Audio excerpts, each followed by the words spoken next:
آپ نے کتے کو بھیجا شکار، وہ دوڑ رہا تھا شکار کے پیچھے، اچانک آپ نے آواز دی اس کو روکنے کے لیے، اگر وہ رک جاتا ہے آپ کی آواز پر تو یہ اطاعت کرنے والا کتا شمار ہوگا، اور اگر وہ آپ کی آواز پر رکتا نہیں ہے، اپنی مرضی چلاتا ہے، آپ کے روکنے سے رکتا نہیں ہے، تو اس کتے کا شکار آپ کے لیے حلال نہیں، کیونکہ یہ کتا آپ کا فرما بردار نہیں نکلا۔ آپ سنیے تو صحیح میں کیا کہہ رہا ہوں، اگر کتا نافرمان ہے انسان کے لیے تو پھر اس کا شکار حلال نہیں، اگر مسلمان نافرمان اللہ کے اوامر میں تو پھر اس کے اعمال قابل و قبول کیسے ہوگا؟ سیدھی بات۔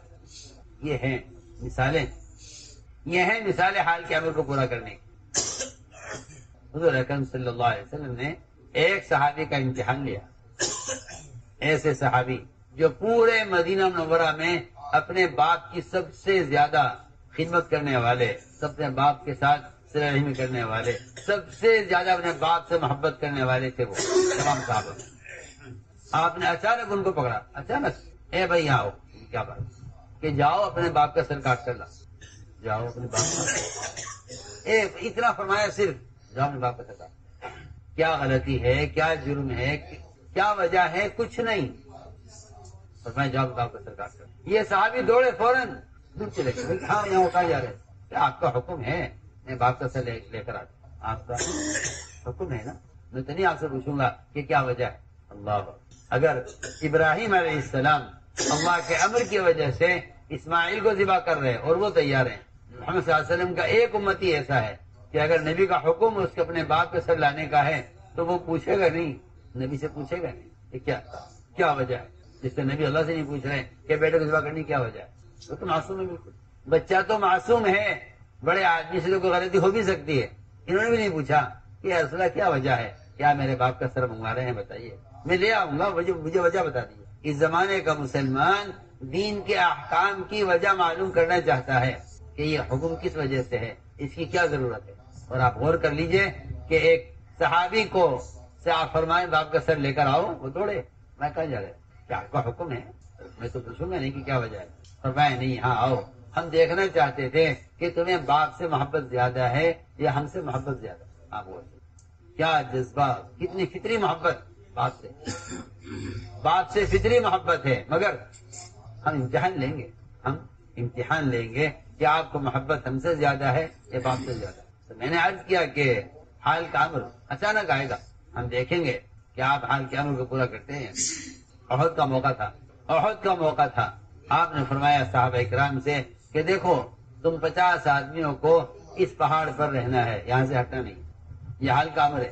50 تیر انداز آپ نے متعین کیے جبل رمات پر کہ یہاں سے ہٹنا نہیں، اگر فتح ہو جائے اور مال غنیمت بکھرا ہوا ہو میدان میں، اس مال غنیمت کے لیے بھی یہاں سے مت ہٹنا، حالانکہ مال غنیمت کی فضیلت ہے اور اس امت کی خصوصیت ہے۔ اگر فتح ہو جائے تو مال غنیمت کے لیے یہاں سے مت ہٹنا، اور اگر شکست ہو جائے اور ہماری لاشیں پڑی ہوئی ہوں زمین پر، آسمان سے پرندے اتر کر ہماری لاشوں سے گوشت کھا رہے ہوں، ان پرندوں کو ہماری لاشوں کے احترام میں اڑانے کے لیے یہاں سے مت ہٹنا۔ حال کا امر آپ نے فرمایا کہ اگر آسمان سے پرندے اتر کر ہماری لاشیں پڑی ہوئی ہوں میدان میں، کوئی ہماری لاش سے چیل کبوں کو اڑانے والا نہ ہو اور وہ ہمارا گوشت کھا رہے ہوں تو ان کو اڑانے کے لیے بھی یہاں سے مت ہٹنا۔ شہداء کی لاشیں پڑی ہیں زمین پر اور پرندے اس میں سے گوشت کھا رہے ہیں، چلو ایک آدمی جا کے نہیں ہٹا، اڑا دے کے نہیں۔ اور اگر فتح ہو جائے اور مال غنیمت پڑا ہوا ہو زمین پر اور لوگ سمیٹ رہے ہوں مال غنیمت، تم یہاں سے مت ہٹنا، یہ حال کا امر ہے، آزمائش ہے۔ ان کے امیر تھے 50 صحابہ پر عبداللہ بن جبیر، انہوں نے کہا امیر صاحب اجازت دیجیے ہم نیچے اتریں، اب تو فتح ہو گئی ہے، میدان خالی ہو گیا، دشمن میدان چھوڑ کے جا چکا ہے۔ فرمایا نہیں، اللہ کے نبی کا حکم یہ ہے کہ یہاں سے ہٹنا نہیں۔ لگا جی جو حالات بدل گئے ہیں، یہ آج کے لوگ کہتے ہیں تو حالات بہت بدل گئے، وہ پرانی بات تھی، آپ نے فرمایا یہاں سے ہٹنا مت۔ ان کے امیر صاحب نے کہا نہیں میں اجازت نہیں دوں گا، انہوں نے اصرار کیا، امیر صاحب نے اجازت نہیں دی، اس لیے کہ امیر کی نافرمانی براہ راست اللہ کے رسول کی نافرمانی، انہوں نے اصرار کیا، نہیں مانے، اور ان 50 میں سے 40 صحابہ مال غنیمت کی فضیلت اپنی جگہ ہے، لیکن اگر حال کا امر یہ ہے کہ مال غنیمت چھوڑ دو تو اس کو چھوڑ دینا اطاعت ہے، اور اس کو حاصل کرنے کے لیے جگہ سے ہٹنا نافرمانی ہے۔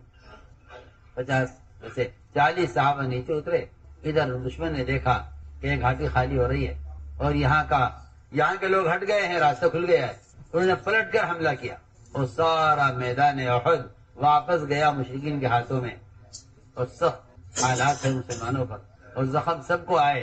اللہ کے نبی صلی اللہ علیہ وسلم کی کہ قتل کی خبر اڑ گئی میدان میں، اور صحابہ کے حوصلے پست ہو گئے، ہمتیں ٹوٹ گئی۔ میں ایک مثال دے رہا ہوں، حال کے امر کو چھوڑ دیا مال غنیمت کی وجہ سے۔ اس کا نقصان یہ ہوا کہ سارا میدان فتح ہونے کے بعد، مسلمانوں کے ہاتھ میں آنے کے بعد، پورا میدان واپس گیا مشرکین کے ہاتھوں میں۔ ایسی لڑائی گھمسان کی ہوئی، صحابہ نے صحابہ کو قتل کیا، نہیں تھا کون اپنا ہے کون پرایا ہے، کیونکہ جب اجتماعیت ٹوٹ جائے گی اور اطاعت ختم ہو جائے گی تو مسلمان میں پہچان بھی ختم ہو جائے گی۔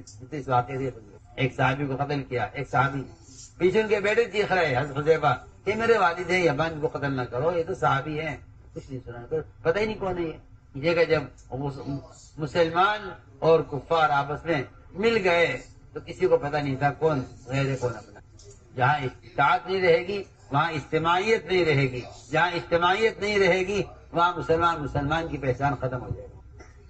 تو میں نے عرض کیا کہ یہ ساری میں نے آپ کو مثالیں دی ہیں، ملائکہ سے لے کر صحابہ تک حال کے امر کو پورا کر دیا، حال کے امر کو پورا کر دیا۔ یہ ہے اللہ تعالیٰ کے یہاں اپنے آپ کو منتخب کرانے کا اور اللہ تعالیٰ کے اپنے آپ کو قبول کرانے کا یہ راستہ ہے، اپنے آپ کو قبول کرانے کا راستہ۔ میرے دوستوں، اس قبولیت کے لیے دو شرطیں ہیں، اس قبول کے لیے دو شرطیں ہیں۔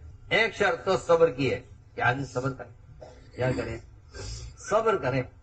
ایک شرط تو صبر کی ہے کہ بندہ صبر کرے، اور دوسری شرط یہ ہے کہ اپنے اندر صفات قبولیت پیدا کرے، صفات قبولیت پیدا کرے۔ پہلی شرط یہ ہے کہ اپنے اندر صبر پیدا کرے، اس لیے کہ اس راستے میں اللہ تعالیٰ کی جو آزمائش جو ہوتی ہے وہ آزمائش ہوتی ہے صبر کی، کہ ان میں صبر کتنا ہے۔ اور واقعی صبر انبیاء علیہ السلام کی وہ صفت ہے، کہ غیر بھی جانتے تھے کہ نبی کے نبی ہونے کی علامت صبر کرنا ہے، اس لیے وہ نبی کو ستا کر یہ دیکھنا چاہتے تھے کہ یہ نبی ہیں یا نہیں۔ اور یہ بات یاد رکھو کہ اللہ کی طرف سے نصرت کی ابتدا وہاں ہوتی ہے جہاں اذیت کی انتہا ہوتی ہے، جہاں اذیت کی انتہا ہو جائے وہاں سے نصرت کی ابتدا ہوتی ہے۔ جہاں اذیت کی جہاں انتہا ہو جاتی ہے وہاں سے مدد کی ابتدا ہوتی ہے، اور ہمارا حال یہ ہے کہ ہم اذیت کی ابتدا سے ہی مدد کے طالب ہو جاتے ہیں۔ اگر مدد ہو گئی تو ٹھیک ہے، ورنہ کام چھوڑ کر بیٹھ جائیں۔ شکایت کرتے ہیں لوگ، شکایت ہمارے ساتھ یہ ہو گیا، ہمارے ساتھ یہ ہو گیا، ہمارے ساتھ یہ ہو گیا۔ میں حیران ہوتا ہوں، عجیب بات ہے، اس راستے میں چلنے کا پیٹرول صبر ہے، اس راستے میں چلنے کا پیٹرول وہ صبر ہے۔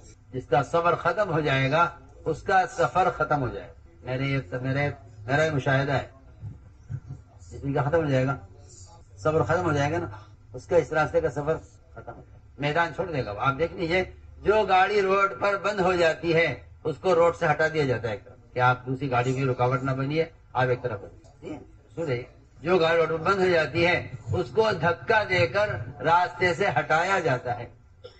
سنو میں کیا کہہ رہا ہوں، اس کو راستے سے کیسے دھکا دے کر دیا کہ ہٹاؤ اس کو راستے سے، کیونکہ یہ اس کا صبر نہ کرنا اور اس کا نہ چلنا یہ دوسروں کے لیے رکاوٹ بن رہا ہے۔ ہٹ جاؤ۔ میں بہت بنیادی بات کرتا ہوں کہ جو صبر نہیں کریں گے اللہ ان کو راستے سے ہٹا دیں گے۔ ہماری بات پر توجہ دینا کہ صبر ایسی لازمی چیز ہے اس کام کے ساتھ، جس طرح گاڑی کے چلنے کے لیے پیٹرول لازمی چیز ہے۔ لوگ لمبے راستے پر اگر چلتے ہیں تو اپنے ساتھ زائد تیل لے کر چلتے ہیں، کہ راستے میں کہیں پیٹرول پمپ نہیں ہے تو تیل لے کر چلنا، بڑے ٹرک ہوتے ہیں تیل لے کر چلتے ہیں کہ راستے میں کہیں پیٹرول پمپ نہیں۔ اگر تیل ختم ہو گیا تو گاڑی نہیں چلے گی۔ میں کہنا چاہتا ہوں کہ اگر صبر ختم ہو گیا تو پھر صبر کب تک ہے، اس کے لیے حدیث میں کوئی مدت متعین ہوئی ہو، 2 سال 4 سال 6 سال۔